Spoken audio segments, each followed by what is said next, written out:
why do organizations need volunteers? Well, we have more than half of the Guyanese population outside of Guyana. Here in Canada? Or in Canada, North America, England.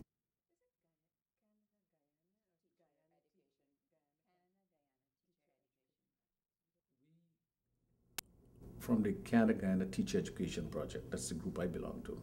I'm the coordinator. We were doing volunteer work long before now. Most of us are teachers. And during the summer months, we just bought our own tickets and collected our own material, and we paid our way, and we went there to volunteer. We did not depend on anybody to do that. Well, I think the common trait is you're wanting to give back. You have to have that desire to want to give back, and to give back freely without an expectation of return. You know, some people volunteer because they want to add that to a resume. That's not a true volunteer. Educational authorities and leaders will ask you, why are you here? Why did you come back here? What do you want? You left us, you know, you come back here to earn money. And they see people like me as big consultants, you know, because you come back. And they haven't grasped fully the concept of volunteering in most developing countries. You know, because, you know, the places, people are poor and they have to get money to put bread on the table. So in that sense, I think volunteering also is a luxury for people who can afford. I think Guyana is very interesting because there is constantly a stream of returning Guyanese coming back. The challenge is the perception. So those Guyanese who left the country in the 60s and 70s have a very, I think, negative picture of what Guyana is like, and also what they read in the paper. It's portrayed through the media as a very violent country with lots of crime. And there's also, you know, there's a bit of apprehension about coming back to a country like that. From the communities that remained here, seeing someone come back from the States, they're often questioning why, because it's seen that the grass is greener. Oh, you talk about music, you talk about beat. Well, I met a fella walking the street. He had a mouth organ and a beat up old drum. He pick up a guitar and start to strum. And when the music start to blast,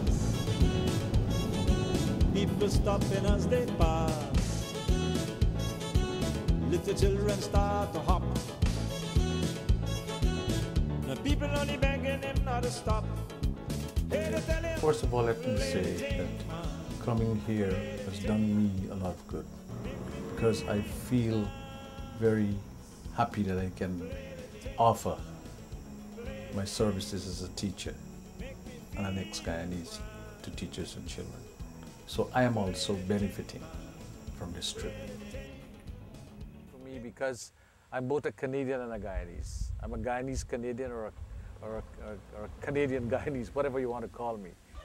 I have been coming back here since 1985, working with teachers.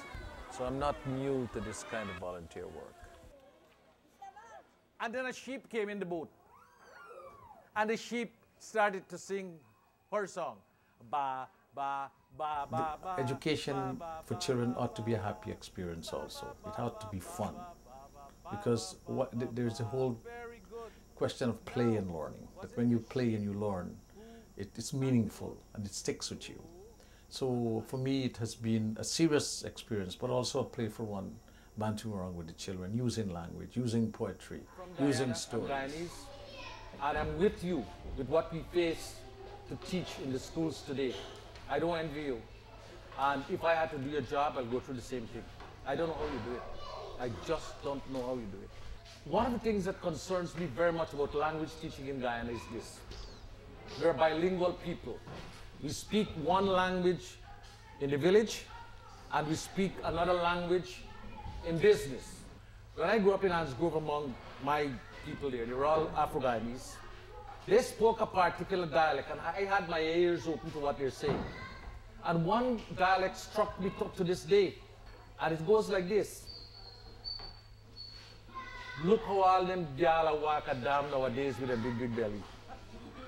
When me na get me tenet, You have to haul myself in a yard till them old people pass. We're faced with a challenge in Guyana to know that we speak a dialect at home and we do standard English at school. Would somebody volunteer a translation or half of a translation, please? In standard English, sir? Look how those girls work nowadays on the dam with their pregnancy. When I was pregnant with Kenneth, I had to be indoors. Well, it was very interesting because most of us teachers here, we would read a story, and I would say read a story. But what Peter did, Peter acted a story and got all the pupils involved with singing. So they were very interested in the story, and they learned the story in one day. Do you think, could you see yourself dancing and singing like Peter? Not like Peter, but I would try. I was telling Peter, you know, I'm about to retire, and you know, I have something like that in mind. When I retire and I sort of settle down, I hope that I will be able to give back to someone. My concern is that the time frame is too short. He's here for 3 weeks. How much can he really do, and what impact is there after he goes his way? The same for the others. 3 months is, I think, a bit too short, so that's why we jumped at the idea of having volunteers who will spend 2 years.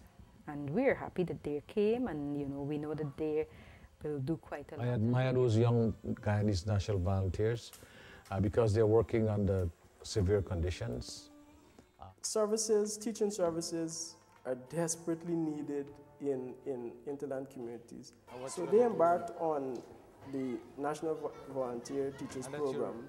Our long-term goal is to provide some sort of support to the teachers in those communities. A big teacher shortage in this country, right? It's distressing and it's serious. And we need more volunteers to fill the gap, but also volunteers who may later become teachers. Well, for me, I like children. So from the first time they said that they need us to go and teach as a voluntary, I was one of the person that say, yes, I will take the challenge. Sometimes you're not going to have to think about yourself. You have to think about the well-being of others. And if you see someone that really needs your help, you go for it. Just put yourself behind first and just think about yes, others. I come to do literacy. I teach kids to read and write and do sums and do science. But I don't know if I am doing a good job preparing them for living in Mabaruma. Yes, they need to be literate, but they have skills already intact. They can paddle canoes at a very, very young age going to school. They can climb trees and pick fruits. They can farm, they can fish in the river. They have these skills that I can't do, and I admire them for that. What I try to do in a very small way is to give them some skills just in case a couple of them want to be white-collar workers and doctors and teachers and lawyers. Well, then they have the option to do that. And there's some of us that have taken on the baton of the VSO, right, which is coming to be an international assistance organization that provides assistance and partnership with others so that we can do a little good without causing much damage. Small days is still on my mind. Small days.